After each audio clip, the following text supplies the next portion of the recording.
Émilie nous avait parlé la semaine dernière, avant que ça commence, de Renault. Cette fois, c'est Monsieur Benkemoun ici. Ah oui, c'est moi. Qui s'y colle. Oui, 40 millions d'albums et ta-ta-da, hein. Bon, je l'ai mal fait, on écoute. J'étais tranquille, j'étais peinard, accoudé au flipper, le type est entré dans le bar, a commandé un jambon beurre. C'est l'homme qui prend la mer, c'est la mer qui prend l'homme. Lola, tu sais maman que je suis Morgane et les Mistral gagnants. Allez, en cœur.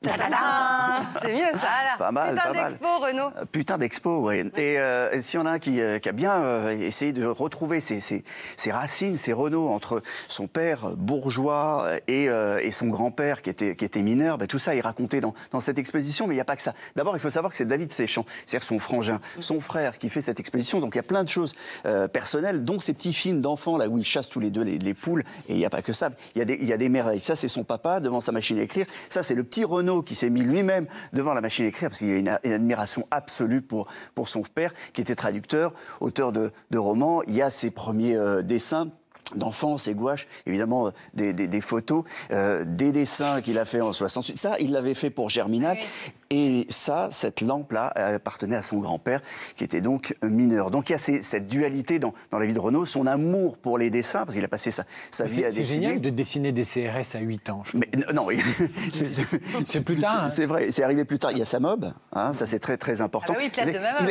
Il a dessiné beaucoup de choses. Hein. Il a même fait des dessins dans Charlie Hebdo. Il avait sa chronique. Et puis il aimait écrire. Tout passe par le verbe chez Renaud. Et il y a un homme à qui il écrivait tout le temps. Enfin, très souvent, c'est François Mitterrand. Et chaque lettre, chaque carte commençait par « Cher tonton ». Cher tonton, comment allez-vous? Moi, je vais bien, merci. Renaud faisait beaucoup rire Mitterrand, qui devait en avoir besoin à l'époque, en lui envoyant des cartes postales. Dès qu'il était en vacances, il envoyait des cartes postales. Le tonton, Élysée, Paris.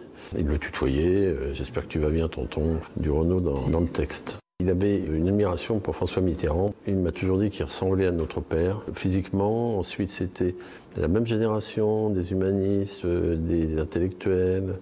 Il n'avait jamais écrit, hein, Maïwenn, un président de la République. Non. Hein. Le jour où elle appellera Emmanuel Macron, cher Manu, tonton, cher tonton, ce sera bizarre, mais bon. Pour la petite histoire, c'est aujourd'hui la naissance de François Mitterrand. L'exposition est également parsemée de 2 textes de manuscrits originaux. Alors, il écrit d'ingé Renaud, c'est-à-dire que quand il a une chanson dans la tête, paf, il le fait d'un coup, il n'y a quasiment pas de rature. Autre information importante, beaucoup de ces textes lui appartiennent, il garde tout, hein, c'est un collectionneur, plus que compulsif. Mais il y en a quelques-uns, c'est son frère qui les a gardés, dont le manuscrit de la très célèbre Morgane de Toi, chanson qui ne s'appelait pas Morgane de Toi à l'origine. La chanson s'appelait Dans le dos, avant de s'appeler Morgane de Toi. J'étais son éditeur, donc je récupérais pas mal de brouillons, de manuscrits, mais que je lui rendais invariablement ou qu'il me réclamait parce qu'il aime bien tout conserver. J'ai fait la photo de la pochette, c'est un souvenir exceptionnel.